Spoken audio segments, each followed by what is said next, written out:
Hello everyone, आप सभी का स्वागत है मैग्नेट ब्रेन्स हिंदी मीडियम में। मेरा नाम वेदांत है और मैं हूं आप सभी का English educator. So my dear students, आज हम क्या पढ़ने वाले हैं, चलिए देखते हैं। Class 7th English MP board the wise man 1 lesson number 2 explanation. यहां पर क्या दिया है, एक्सप्लेनेशन। तो आप हम क्या करने वाले हैं, इस चैप्टर को कवर करेंगे। यहां दिया है once upon a time there lived a horse trainer. एक बार की बात है, एक हॉर्स ट्रेनर जो था वो रहा करता था। अब आप बोलोगे कि सर ये हॉर्स ट्रेनर क्या होता है, ये हॉर्स ट्रेनर क्या होता है।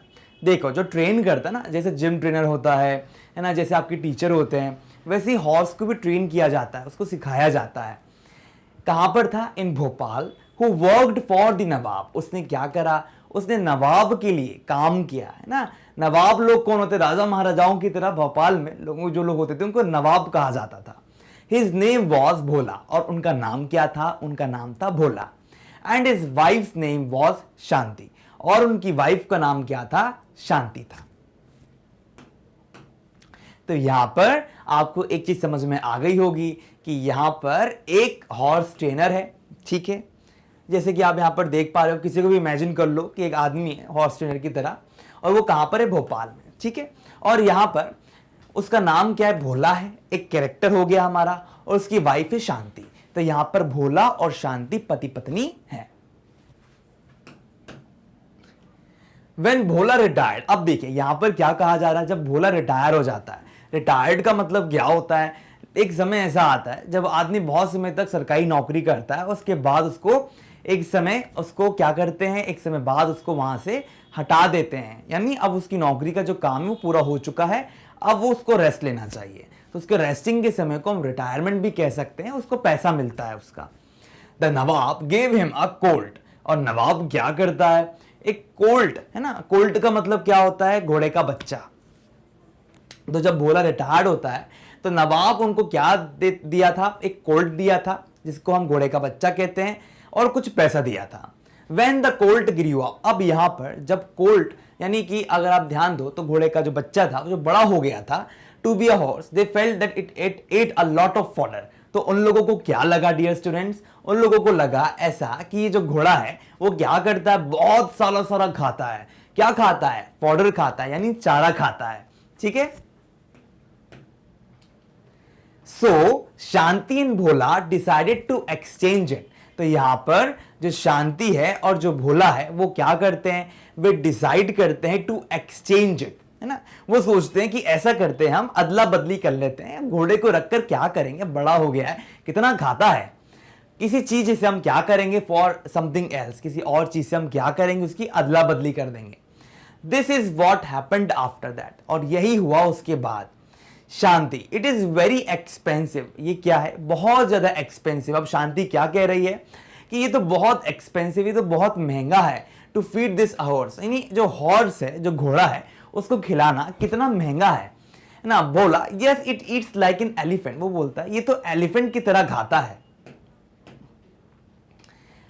शांति क्या कहती है, if we don't sell it, अगर हम उसको नहीं बेचेंगे। अब देखिए, सेल का मतलब होता है बेचना। अगर हम उसको नहीं बेचेंगे, will become poor in few days. बोलती है अगर हम उसको नहीं बेचेंगे तो थोड़े ही दिनों में क्या होगा, हम लोग क्या हो जाएंगे, गरीब हो जाएंगे। ओह यस, भोला कहता है oh yes, should I take this horse to the market. हम क्या करें, इस हॉर्स को मार्केट तक लेकर जाएं and try to sell it, और उसको बेच दें। तो यहां पर यही बताया गया है कि जो भोला है शांति के कहने पर क्या करता है, उस हॉर्स को ले जाने की बात करता है कि वो मार्केट में ले जाएगा। इतना बड़ा सा मार्केट है, वहां पर ले जाने के बाद उसको वो बेच देगा, ठीक है। Shanti yes this is right decision. तो वो बोलती है हाँ हाँ बिल्कुल सही डिसीजन है, आपने बिल्कुल सही कहा। बोला what would you like to exchange it for. तो भोला बोलता है किसके लिए तुम इसको कैसे बदलोगे, किससे बदलोगे। तो वो शांति बोलती है जस्ट एनीथिंग, मैं किसी भी चीज से इसको बदल सकती हूँ। This horse Yeats too much. वो बोलती है कि मैं तो किसी भी चीज से इसको बदल दूंगी। क्यों, क्योंकि कहीं ना कहीं ये घोड़ा बहुत ज्यादा खाता है। तो डिसीजन का मतलब होता है निर्णय।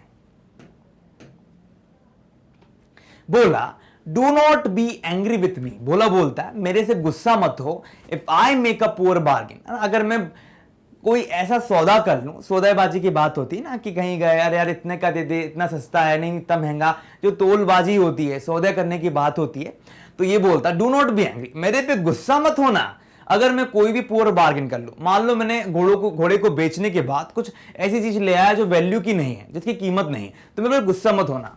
तो शांति बोलती है have I ever complain to you, तो शांति बोलती है क्या मैंने कभी तुमसे कंप्लेन की है, कोई शिकायत की है? बोला नो नेवर, नहीं नहीं। भोला बोलता है बिल्कुल नहीं, मैंने तो कभी नहीं की। तो यहां पर भोला जो है कहीं ना कहीं शांति का सपोर्ट करता है, शांति को बोलता है हाँ हाँ तुमने कभी नहीं की, कोई कंप्लेंट नहीं किया, तुम तो मेरी बहुत अच्छी पत्नी हो। तो कंप्लेंट का मतलब होता है शिकायत करना। Shanti you must leave at once, आपको क्या करना चाहिए, एक बार छोड़ देना चाहिए, otherwise it will be too late, है ना। अब आप क्या करो, छोड़ो, अब आप क्या करना, हमें काम चालू करना चाहिए हमें। तो भोला रीचेज द मार्केट, और भोला क्या करता है, चला जाता है मार्केट में। अब आप बोलोगे सर कि यहां पर क्या हो रहा है। अब देखिए वो शांति जो है वो भोले को क्या कह रही है, जो भोला है उसको बोल रही है कि तुम मार्केट चले जाओ, you must leave at once otherwise it will be too late, यानी तुम लेट हो जाओगे इसलिए तुम चले जाओ। वो मार्केट की ओर जाता है, रीच का मतलब पहुंचता है। He sees a man with a donkey, और वो क्या करता है, वो देखता है एक आदमी को डोंकी के साथ। He thinks a donkey to be more useful than a horse. जब वो गधे को देखता है एक आदमी के साथ तो उसको ऐसा लगता है कि हाँ ये जो गधा है ये मेरे लिए ज्यादा यूजफुल है। क्यों? कहीं ना कुछ बेनिफिट में से निकाल सकता हूं, ये इतना बड़ा भी नहीं, इतना खाएगा भी नहीं। बोला हेलो जेंटलमैन, वो बोलता है हेलो जेंटलमैन, यानी संभ्रांत व्यक्ति, यानी किसी को ग्रीट कर रहा है। Will you give me your donkey, क्या तुम मेरे को अपना गधा दे दोगे? इन एक्सचेंज फॉर दिस हॉर्स, इस घोड़े की जगह पर क्या तुम मेरे को ये डोंकी दोगे? तो यहां पर जो भोला है अब वो सौदेबाजी करना चालू कर दिया है। The man oh why not, क्यों नहीं, you can have my donkey, वो बोलता है ठीक है मेरा डोंकी तुम ले लो, in exchange for your horse, आपके घोड़े की जगह मैं आपका घोड़ा रख लेता हूं, आप मेरा डोंकी ले लो। भोला टुक द डोंकी, उसने ले लिया था किसको, डोंकी को। He walked a few yards, और वो क्या करता, कुछ गज कुछ दूरी आगे जाता है। He saw a man, वो क्या करता है, एक आदमी को देखता है ना, उसने एक आदमी को देखा था, यहाँ पे सॉ लगा है।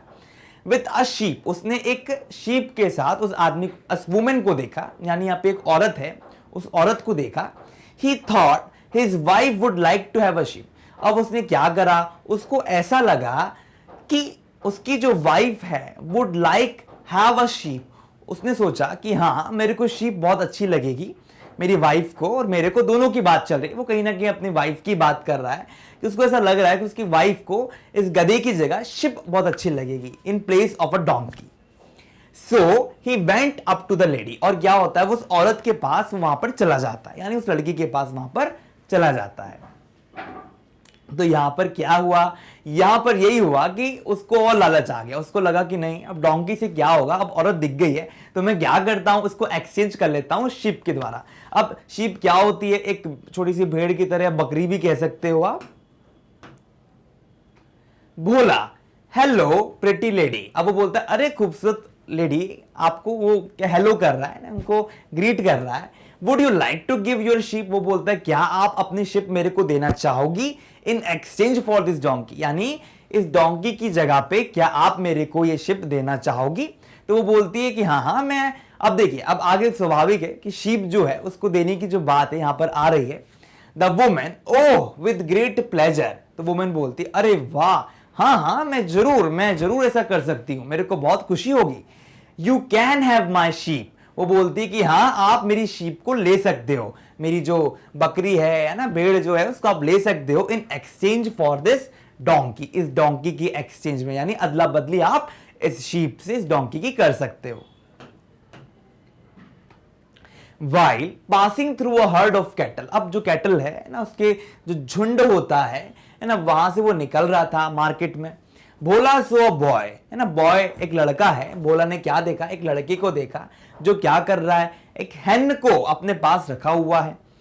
He thought that, उसने क्या सोचा, it would eat less than the sheep, उसने ये सोचा कि जो शीप है उससे ज्यादा कम वो खाएगा, ठीक है। यानी अगर आप ध्यान दो तो स्वाभाविक है, जो शीप होती है और डोंकी जो होता है या हैन है ना, यहाँ पर अलग अलग जानवरों की बात की है और उसके दिमाग में यही टेंशन चल रहा है कि क्या किया जाए ऐसा जिससे मैं ऐसी अदला बदली करूं जिससे मेरे को कम खर्चा आए। तो अब उसके पास शीप है, अब शीप जो है वो बहुत ज्यादा खाएगी हैन के मुताबिक, इसीलिए यहां पर वो सोच रहा है कि वो उस मुर्गी से उसको चेंज करवा ले। So he went up to the boy, इसीलिए वो क्या करता है, उस लड़की के पास चला जाता है। तो वहां पर उसके पास गया था और वहां पर जाकर आपको ये पता चलेगा, अगर आप भी अगर इमेजिन करो, आप खुद सोचो कि आप भी उसके साथ ही हो, तो वहां पर आपको पता चलेगा कि वो लड़के से बात करने वाला है। बोला हेलो लिटिल एंजल, भोला बोलता है हेलो लिटिल एंजल, उसको उसने एंजल नाम दिया है। Would you like to exchange your hand for my sheep. अब देखिए यहां पर जो लड़का है ना, लड़के को यहां पर एंजल बुलाया है, ठीक है। तो क्या तुम मेरी जो मेरे पास जो चीज है, मेरी शीप जो है, उससे क्या तुम अपने हैंड को बदल लोगे। तो बॉय बोलता है स्माइल करते हुए, ऐसे स्माइल देता है, यस हाँ, you can take my hand, आप मेरी मुर्गी को ले सकते हो in exchange for your sheep. आपकी जो शीप है उसकी एक्सचेंज में आप क्या कर सकते हो, इस हैंड को ले सकते हो। Then Bhola met a girl, तब भोला जो है वो लड़की से मिला था, है ना, मेट मिला था किससे, एक लड़की से, जो क्या कर रही थी, अपने हाथों में एक मैंगो की बास्केट लेकर खड़ी हुई थी। अब आप बोलोगे सर यहां पर हो क्या रहा है, ये स्टोरी में चल क्या रहा है। तो डियर स्टूडेंट्स, यहां पर एक पति पत्नी है, उन लोगों के बीच में बात हुई थी कि आप ऐसा करिए पतिदेव, आप जाए मार्केट में और घोड़े को बदल दो। तो घोड़े को वो क्या कर रहा है, अलग अलग लोगों से एक्सचेंज कर रहा है। उसने क्या करा, घोड़े को पहले एक्सचेंज किया डोंकी से, फिर शीप से, और उसके बाद उसने हैन से उसको एक्सचेंज कर लिया। अब यहां पर एक लड़की उसको दिखी है जिसके हाथ में क्या है, उसके हाथ में मैंगोज हैं। तो एक लड़की खड़ी थी जिसके हाथ में क्या था, मैंगोज था। भोला हेलो लिटिल फेरी, वो बोलता है hello little fairy, what have you got in your basket, इस बास्केट में आपको क्या है, लाइक क्या लेकर आई, उस बास्केट में क्या है। तो लड़की बोलती है, द गर्ल ग्रीन मैंगोज, बोलती है कि मेरे पास हरे हरे रंग के मैंगोज हैं। Bhola my wife loves to eat chutney, तो भोला बोलता है कि मेरी जो पत्नी है उसको चटनी जो है, चटनी खाना बहुत अच्छा लगता है, ठीक है। तो चटनी की बात कर रहा है वो। एंड दीज मैंगोज, और ये जो मैंगोज हैं, विल मेक डिलीशियस चटनी, और ये मैंगो क्या करेंगे, स्वादिष्ट, यानी डिलीशियस का मतलब होता है स्वादिष्ट, तो वो स्वादिष्ट चटनी बनाएंगे। Will you give me your mangoes, क्या तुम मेरे को अपने मैंगोज दे सकती हो इन एक्सचेंज फॉर योर हैन, जो आपकी जो हैन है ना, उससे मेरे जो ये जो मेरे पास चीज है उससे आप उसको एक्सचेंज कर लो। तो देखिए आगे क्या होता है। द गर्ल, लड़की बोलती है ठीक है, okay, does it lay eggs, क्या ये एग्स ले करती है, यानी अगर जो हैन है, अब हैन को रखकर वो करेगी क्या, अगर वो अंडे नहीं देगी तो इसलिए पूछ रही है क्या वो अंडे देती है। बोला ऑफ कोर्स इट डज, हाँ वो देती है। द गर्ल ऑल राइट, ठीक है, you can have these mangoes, तो वो इन मैंगोज को बोलती है कि हाँ आप रख सकते हो। And give the hen to me, और मेरे को ये मुर्गी दे दो। Bhola took the mangoes and handed over the hen, और यहां पर जो भोला है वो क्या करता है, टुक करता है, यानी लेता है इन मैंगोज को और हैंड करता है हैन को टू द गर्ल, है ना। अब यहां पर क्या कहा जा रहा है कि जो भोला है उसने क्या करा, मैंगोज को ले लिया था उसके हाथों से, ठीक है, and handed over the hen, और जो अपने हाथ में जो मुर्गी थी उसको लड़की को दे दिया। तो माय डियर स्टूडेंट्स, यहां पर हमने क्या करा, पार्ट 1 का एक्सप्लेनेशन पार्ट कवर कर लिया। कोई भी डाउट हो तो आप लोग कमेंट सेक्शन में कमेंट कर पूछ सकते हो। एक और अन्य जानकारी, यहां पर सारे टॉप कोर्सेज अवेलेबल हैं डियर स्टूडेंट्स, ठीक है। और आप हमारी वीडियो को लाइक करो, शेयर करो, सब्सक्राइब करो। आपका धन्यवाद।